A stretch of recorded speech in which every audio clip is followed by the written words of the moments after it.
All right, so I will call the Capital Planning Committee School Research Subcommittee to order for February 12th, 2021. It is 7:32 a.m. Pursuant to Governor Baker's March 12, 2020 order suspending certain provisions of the Open Meeting Law, General Law, Chapter 38, Section 18, and the Governor's March 15, 2020 order imposing strict limitation on the number of people that may gather in one place, this meeting of the Southborough Capital Planning Committee School Research Subcommittee will be conducted via remote participation to the greatest extent possible. Specific information in the general guidelines for remote participation by members of the public and/or parties with the right and/or requirement to attend this meeting can be found on the Town of Southborough's website at www.southboroughtown.com. For this meeting, members of the public who wish to watch or participate in the meeting may do so in the following manner by finding the meeting at www.southboroughtown.com/remote meetings. No in-person attendance of members of the public will be permitted, but every effort will be made to ensure that the public can adequately access the proceedings via real time via technological means. In the event that we're unable to do so, despite best efforts, we'll post on Southborough's website an audio or video recording, transcript, or other comprehensive record of proceedings as soon as possible after the meeting. All right. I know we definitely are on a time crunch today, but wanted to obviously make sure that this group got together in light of the recent NSDEC report. So I'm going to jump right into the agenda. Couture, we do not have meeting minutes for February 4th yet. Okay. So I'm going to skip that one. Okay. Next item is updates from Superintendent on Facility Study and Msba Statement of Interest. Greg, if there's anything you want to share with the committee, I just put this as a placeholder for you, but I know it's kind of a fluid process. Yeah, so I know Keith has been working on the facility study. Keith, I believe Vertex was the company you were leaning toward, and I think you were getting a third quote as well. That is correct. So we are close to making a recommendation to the school committee to move forward with that facility study, and we're just focusing on Neary School. Just the price of the K through 8 study was far more expensive and requires some more conversation. In terms of the statement of interest, so Keith has worked with Kathleen Valente, the principal, and we have a draft, very rough draft of a statement of interest ready, and we have not heard any information about MSBA opening up the window for statements of interest. So we are keeping a watchful eye on that, and we'll be ready to submit when the window does open.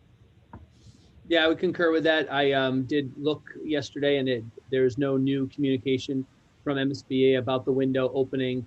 Also, the facilities conditions assessment, reviewing the specs of the different proposed projects and really trying to understand it well. But we will be able to start that relatively shortly, and I'll have a recommendation to Greg for that within a week.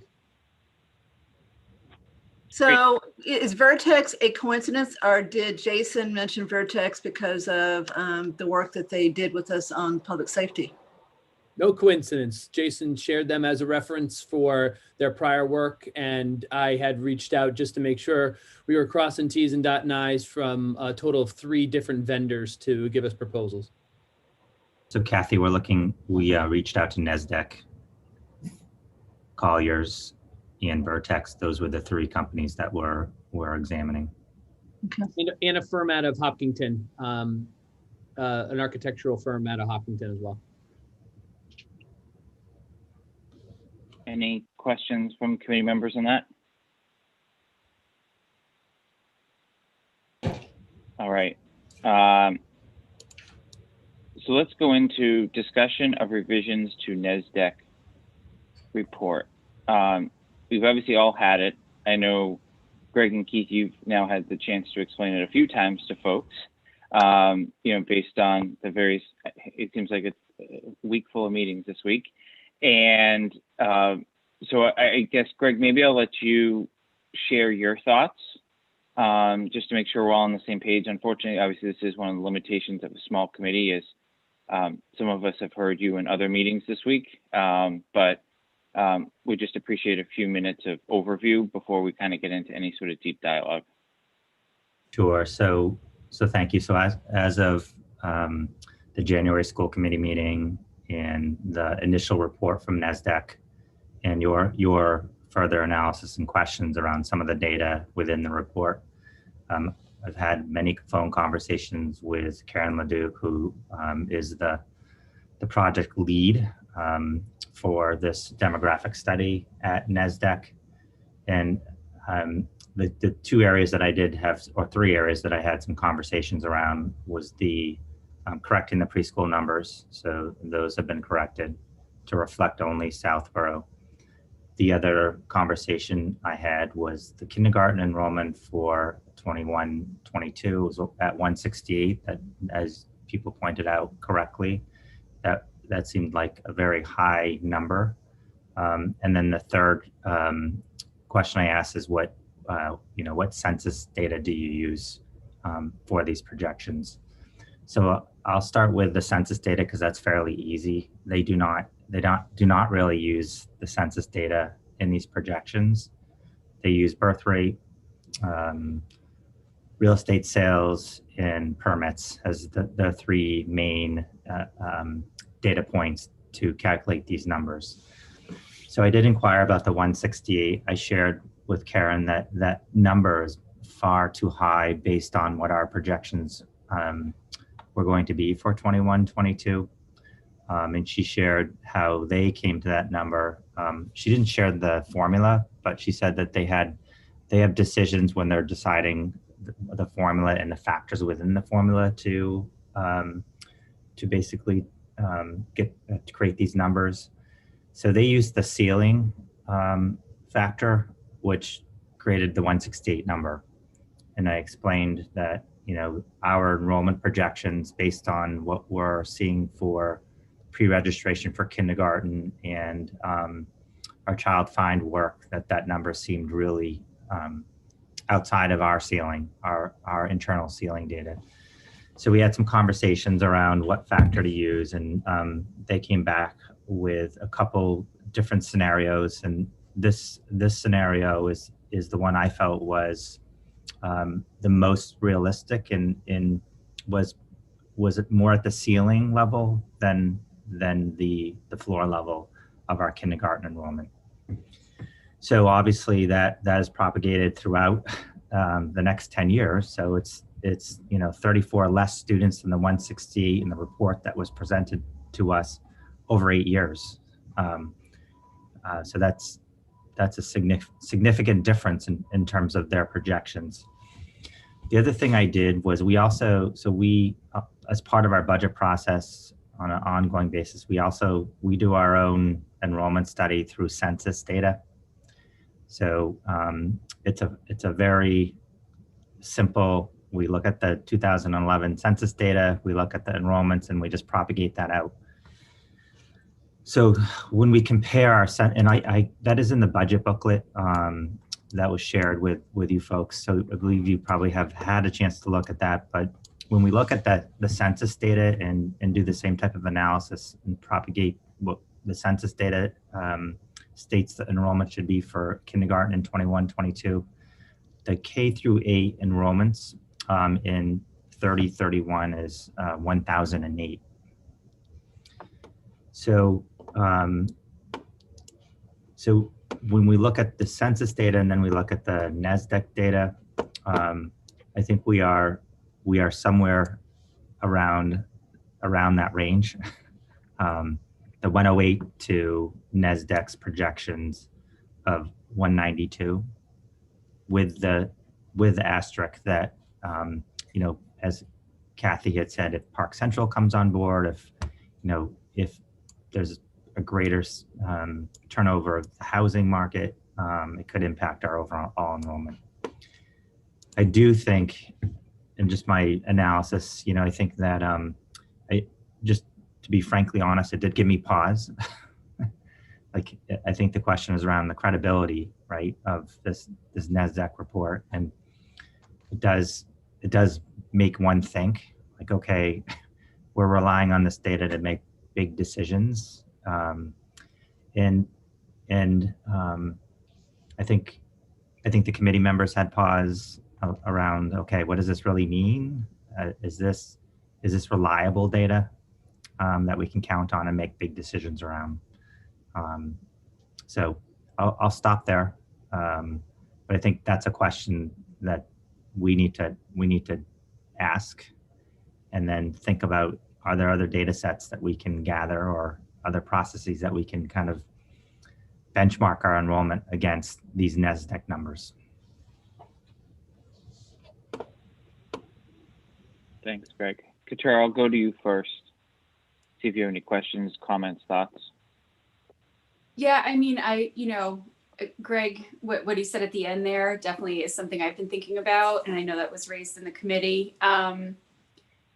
One, I guess where I came out on this is that one reason I'm kind of comfortable proceeding with immediate steps with the revised report is that it basically reflects what we've seen in the last several years. This report is aligned with our experience. The first report, it was more, so wait, let me back up for a second.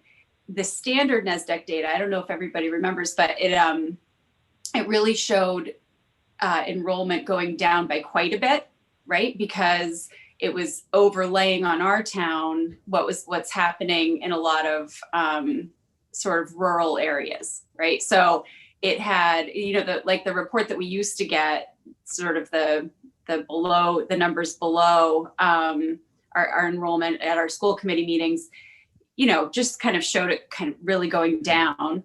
Then the first report we just recently got showed it really going up.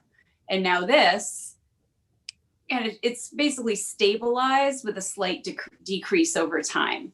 And maybe that's right, maybe it's not, but it does reflect our recent experience. And also, I think it gives us a good basis for doing an analysis on like a space analysis based on current enrollment, and not planning for, or having to consider sort of wide swings at the moment. Although I think we should build in a cushion of some sort that would allow for Park Central. It would allow maybe for the report being slightly off in one direction or another. So I don't know. Those are my thoughts. I also sort of like that this process might take a little bit of time so that we can see what changes develop over the next, let's say, year. I guess that's not going to give us a huge difference, but we might know by then if Park Central is going to happen. We might know by then, if any other permits for developments have been filed, any big changes. So those are my thoughts, if that makes sense. I think it's a little all over the place, but. Kathy? So Katura, I didn't think you were all over the place at all. I thought that was very astute. So Greg, they didn't change just the kindergarten class for 21, 22. They changed every single one of them all the way down. So something else had to have happened here besides just convincing them that they were wrong with the 21, 22 kindergarten class. Yeah, yes, that is accurate. That is, it's all formula driven. So when we change the formula for the factor, it gets basically replicated down throughout the whole report. So that is accurate. It wasn't just a kindergarten conversation. It was around, what are the birth rates? What are the permit sales? What are the real estate? And what is that? And again, I'll try to get the formula. I'm sure they can share it with us, but it was a formula change basically based on the factor. And the 1,092 that we end up with for 2030-31, the final year, you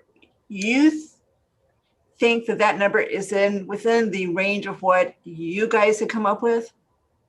Yeah, so our census data, 2011, hopefully we'll get some new census data soon too, was a 1,009. All right, and the kindergarten enrollment was projected to be at 112.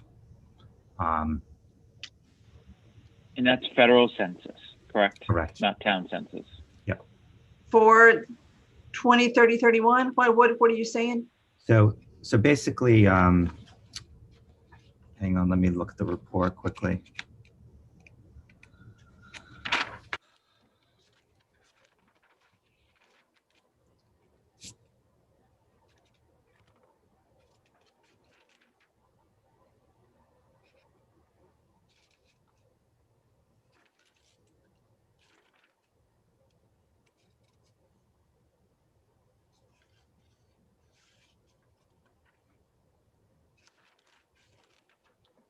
See if I can find it. Hang on. I have too many windows open. That's okay. So the if we do the same analysis that a NASDAQ, Jason, can I share my screen actually? Yep, give me 2 seconds. Should be all set.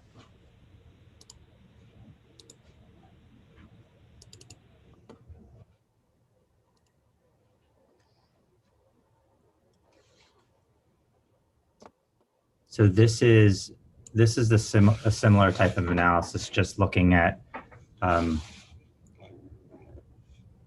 this is 2021 census data carried through the grid. So I didn't realize it was, so it's 112. And basically it's propagated out throughout the, 21, 22, with the wrong assumption that everything will remain pretty much unchanged at that 112 enrollment level. And our, if you look at the total enrollment, it's 1,008. And who did this? We do as a internally with a HR department. And then the K through 8 NASDAQ predictions is just what they do for you normally. That's not our report. That's the one that they do for Correct. everybody. That is correct. And so we already have the 2021 census data, Yes. the US census data that. Hang on 1 second.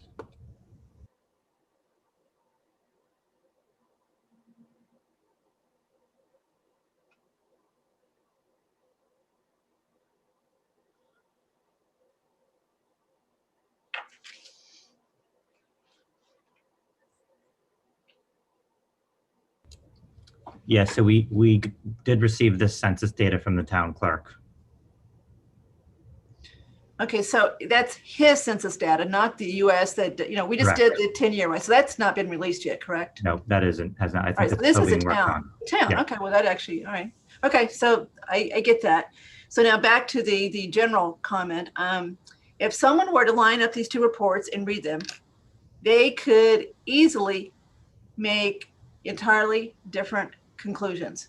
The first report, the initial report, which was not a draft report, it was a final report too, basically gave you pause as to whether we should go forward with closing the school. It didn't say you couldn't, but it gave you a lot of pause.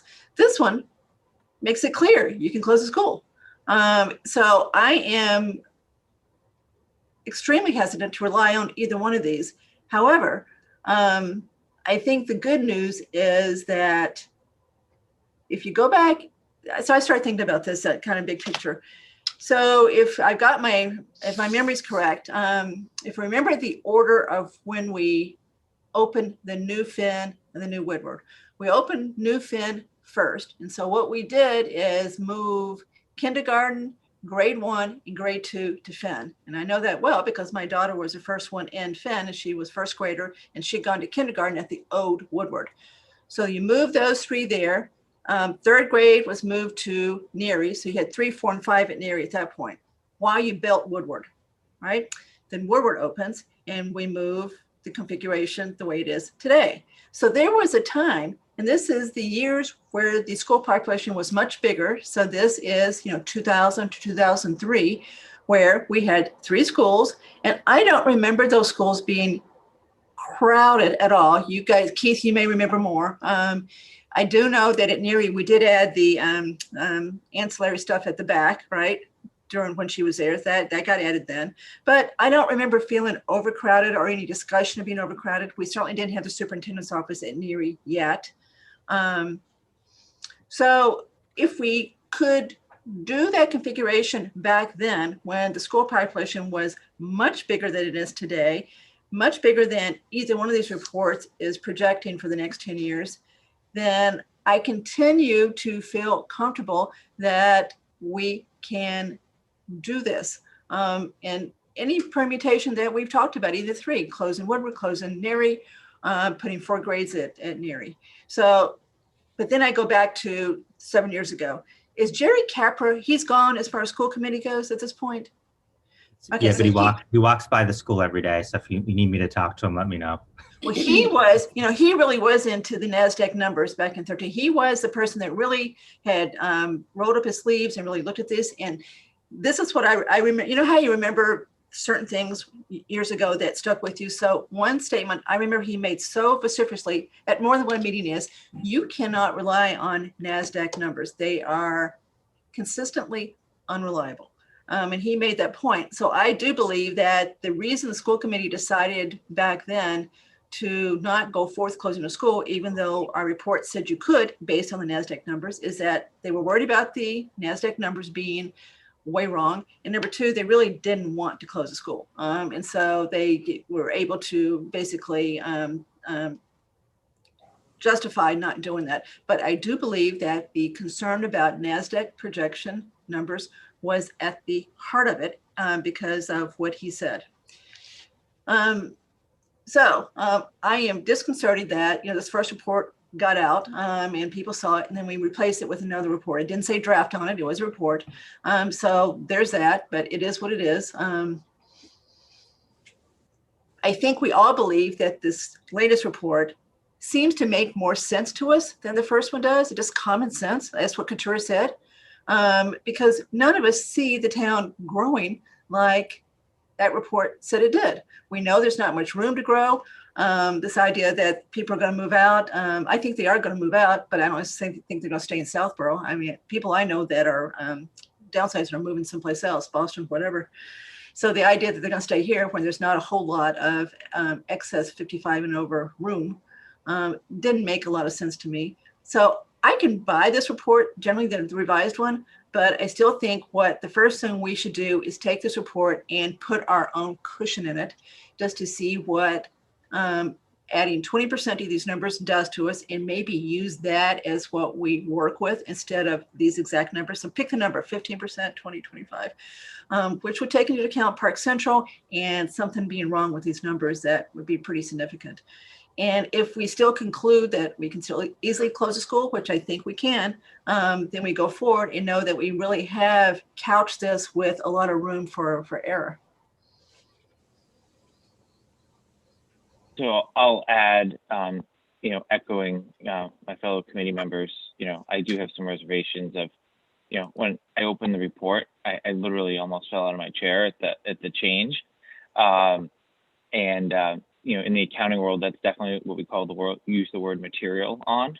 But at the same time, I'm of the belief that no report is ever going to be perfect, regardless of the author, because this is like, a moving target. But I think when we look around our community, we know there's only certain areas where you could have certain influxes of population versus other communities, especially to the west of us, right? They have land that definitely could still be developed. And if we were in one of those communities, then, maybe I'd think about this a little differently. But obviously we could commission more reports. We can continue to do analysis, but like Katura mentioned, like this isn't going to happen overnight, right? And I did listen to the school capital planning committee meeting the other day. I purposely didn't participate because of, open meeting law, but, I did hear some of the dialogue that Katura, you and Roger and Jen and obviously the administration team were having. And I think, maybe Greg or Keith, if you want to just outline, just for especially Kathy's benefit, what you're planning to do with this data, because where I kind of want to go as a team here is figure out what's the right path forward. Where does this committee fit or not fit, to be completely honest, in fairness to all of your time, just to make sure you're not having to do the same thing 4 times, talk to the same people 4 times, but also, advance the process, not kind of waste the momentum that we have. So I don't know which one of you wants to walk through that so that we can then kind of sit here and decide what's the right path moving forward. Sure. So first of all, I think that and I could be wrong, but one of the questions that this school research committee was charged with is, can we consolidate schools, right? I think, and that to me was part of the work of this group. The other work that you need to do as a district is what is programmatically in the best interest of our students. And I know we've had conversations around, grade level configurations. I could make that analysis and tell you what I think, which, but I think it